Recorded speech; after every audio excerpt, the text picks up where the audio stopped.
Hey, my creative friends. My name is Shannon from shannonstudio.com.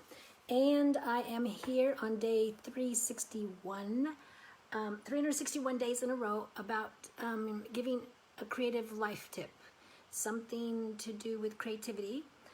And we are on the last, is it 6 days? For some reason, I do not know why the count is off, except for the fact that I've just kind of counted and probably miscounted at some point. So, but we will be done on the 31st of having a live video every day. So the, let's see. Hey, Trisha. So the last few weeks we've been talking about Creative Heartbeats Club, and I'll be launching that on August 1st. Hey, Rose. And so I'm talking a little bit about that and why it might be something you want to do. So, but first I will, today we went on another picnic today. That's 2 this week. We are becoming little picnic goers. And, the whole coronavirus thing has brought about some good changes. And so we went for a picnic. So a bike update. I still have trouble downshifting or shifting periods. Hey, Joan. I have this problem still of when I think I'm, like downshifting, I shift up. And when you're going and you need to make it go easier on you and just spin the rotation more, it's like, hello, it makes it harder when you upshift. So I still have that problem. Then I have, we cover a lot of ground, and it's bumpy, and it's like, it's an old city, and they've tailored it to bikes, which usually is very good. But there's curbs where the curb is like only like 2 inches, or just like that, 2.5 inches, maybe 3, but it's like, I think it's just like 2 inches. So some of the curbs are like that. And so you can jump them or go over them, and it's not a big deal. It's only a big deal, and I've learned when it's a big deal, it's only a big deal when you don't cut over this, cut over, but that you kind of go at an angle this way. So if you don't cut a hard angle, and you just cut a slight angle, your tire can get caught on this ridge, and you can slide this way. So you don't end up going up, it ends up going over. Yeah, I went over today. The bike just like stayed, and it just tipped over. And I have this great fear of crashing my body on the ground. I mean, it is something that I'm like, I will probably break every bone in my body. I do not want to end up on the ground. I just don't. So I don't know where it came from, but my ninja skills came out. And as the bike starts to go down, and it's a kind of a big bike, I just like jumped. I like jumped clear out of the way. Like the bike didn't even hit me or anything else. I'm like, where did that come from? And I just thought, my ninja skills are still there. Yeah. And Joseph, so I immediately turned around, and Joseph's just sitting there. Nothing happened to him. It didn't tip. It didn't do anything. Just because of the way, I guess, it's hooked to the bike. Alan made a special latch thing that attaches. And so he didn't go over at all. He just, like, what are you doing, Mom? So I felt pretty good. I wanted to report that I have ninja skills still. But I don't want to practice that anymore. I don't want to see how much more ninja skill I have. But that is the bike update. And it was also bike update. It was really busy. There were a lot of people, and then I realized it's Saturday. So there were a lot of people on the trails. And the one part of the trail goes right along the highway, and it's not very wide. It's like wide enough for bikes to go, past each other. So we were following behind this couple, 2 different bikes, and I was just like, I can't go this slow up a hill. I cannot do it. So I like broke out and passed them on a hill. I was like huffing and puffing, but it's like, you just have to figure out things and just be bold and take it. because I just figured I can't go this, however, the distance we have left behind these people. They're struggling. I already, I struggle, so I don't need to like have to struggle their struggle and my struggle, if that makes sense, because they're struggling, slow, stop, then I have to adjust to them, and then I've got my own adjustments. So yeah, I kind of went past somebody going uphill. I don't think I've ever done that, but I just thought I'm getting out from behind these people. So that's the bike update. That is the bike update. So we're going to talk about how the coronavirus has created a new normal. It's almost like we're not going back to the same old. I mean, it's transformed things. So for instance, school. Everybody's talking about school and a hybrid, and whether you're going to do it home, school, going to school, what that looks like. I mean, and all the questions that go with that. School's transformed. Work's transformed. It's like some businesses are totally survival mode. Others have been doing business remotely and doing well, which I think a lot of people had a question about. How do we, do it remotely? We'd like to do it remotely, but it really won't work. We don't see how to work. Well, it's working. For a lot of companies, it's working. So it's morphing. Businesses are morphing, and there's no more commute. So that makes, relationships different. It makes your home life different. It makes, we've had like the slow season. I mean, we've had 2 picnics in 1 week, and I think we had one last week. So, well, maybe it wasn't, but we've had picnics, which we haven't been having picnics. I know a lot of people that I know have been doing things differently. They've been spending a lot of time with family, and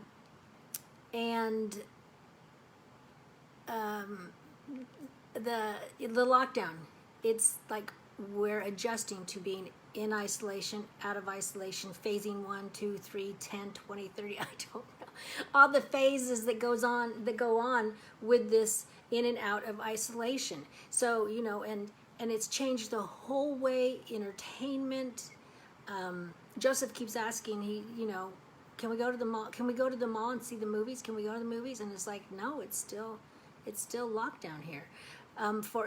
It's not technically demanded to be in lockdown, but people are in lockdown. I mean, it's probably not as much as what I've heard in the States, but it's still trains are still not running people. Anyways, I digress. Celebrations have changed. Samantha had her baby shower over Facebook Live.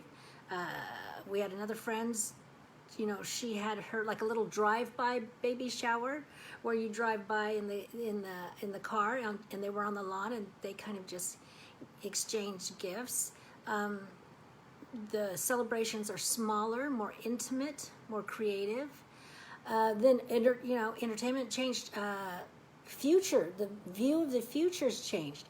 I don't know about you, but I have a lot of young adult kids, and their view of the future is totally different than a lot of the adults that I speak to, and their view of the future. It's like, they don't see a future. There's revolution. There's upheaval. So there's a lot that's transformed in our lives. A lot, and it's been disrupted, and it's not going back anytime soon. So this is I hate to keep using that this is our normal. This is our new normal. So we have the disruption, we have to make adjustments, we have the change, things are different. And then what does that look like? What does your new normal look like? What does your new narrative about your life look like? Those are 2 questions. What do they look like? And as I was thinking about that, I obviously think creativity has a big role in that. So creativity has kind of been on the peripheral and moving center stage for probably about 5 years, and maybe 10 years on the real peripheral. But a lot of people have been talking about it for the last 5 years. And so it's moving center stage. And it's really been being touted as the it skill to have for the 21st century. It's like, it's not being viewed as, oh, it's such a luxury to be able to be creative. It's just for those who have extra time and extra money. creativity has been transformed in the way we think of it. And so I have a bunch of quotes. I have like 6 quotes just dealing with how creativity looks like for the future and for businesses, for everything. And these quotes were all pre-coronavirus. And this is what they're thinking. And so the IBM poll of 1,500 CEOs, the most crucial factor for future success, creativity. And it's now seen as more important than rigor, management, discipline, integrity, or even vision. They're calling this the age of creativity now, and the future lies open to anyone who can understand and exploit the power of ideas and creativity. The choice is up to the individual. Will you harness this power, this powerful energy, and lead its development, or will you just get in line and hope for the best? Another one is my research shows, and this book is really interesting. This is the Creativity Challenge. I read her ideas and findings. It was really interesting. My research shows that America has an increasingly limited number of individuals who are capable of finding and implementing solutions to problems the nation will face. Which is interesting because, like I said, this is pre-coronavirus, and if you don't think we need solutions today, yeah, you really are isolated. So another says, Daniel Pink says, the future belongs to a very different kind of person with a very different kind of mind. Creators and empathizers, pattern recognizers, and meaning makers. If students don't leave school without those things, they will be underprepared for the challenges of society and the workforce. Successful individuals are those who have creative skills. And the world, we're still looking for creativity because it can't be coded. The world we're living in today is a lot more zigzag, and people are going to be important in the equation. So yeah, I would say zigzag. So totally everybody was leaning into the idea that creativity was needed pre-coronavirus. Now, with all the transformation that's going across society, our whole culture, and even like with race and how to think differently and move with that so that there's changes, positive changes with that, it requires creativity. It requires that we embrace creativity and not fight it, not go kicking and screaming and fight it. So just in case you're not convinced that we need creativity, this is what Jason Powers M.D. says about what he says in Psychology Today. What did alarm me was learning about the collateral damage associated with decreased creativity. So what happens when creativity is decreased, when people aren't using it, when people aren't implementing, they're not innovating, they're not doing those kind of things. So what happens with that decreased creativity? People are less verbally responsive or emotionally expressive. So we have people that start to not talk or show feelings. Not good. They're less empathetic, also not good, less imaginative. They can't visualize ideas. They aren't able to see things from different angles. And don't we need people to start seeing things with all this transformation, even just if you just take one section I talked about, school? Don't we need people who can see it from all perspectives, different angles, and find solutions? They're not able to connect relevant or seemingly irrelevant things together.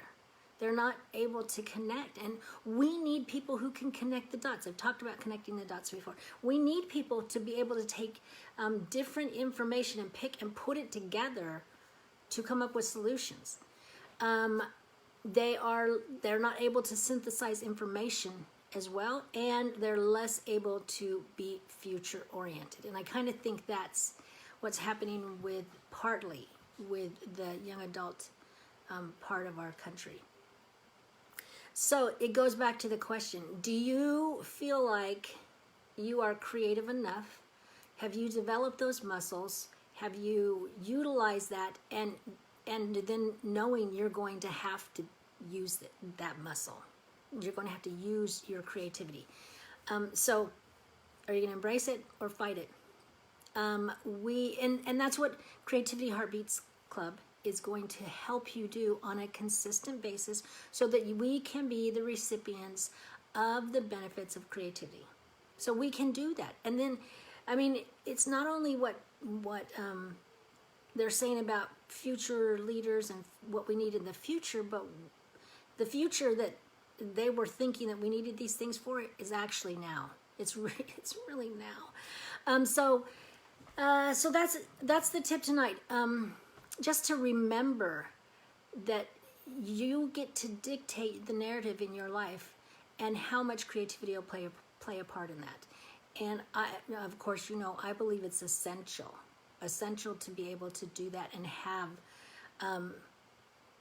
at least like a baseline of creativity. Because I was surprised, because I don't think I've ever read that part. I did read it a long time ago, and it didn't really connect for me, the collateral damage of decreased creativity. So you need to maintain at least a baseline level of creativity. So Creative Heartbeats Club will help you do that. And let's see, you have a creative heartbeat, listen for it, and I will be back tomorrow. Bye.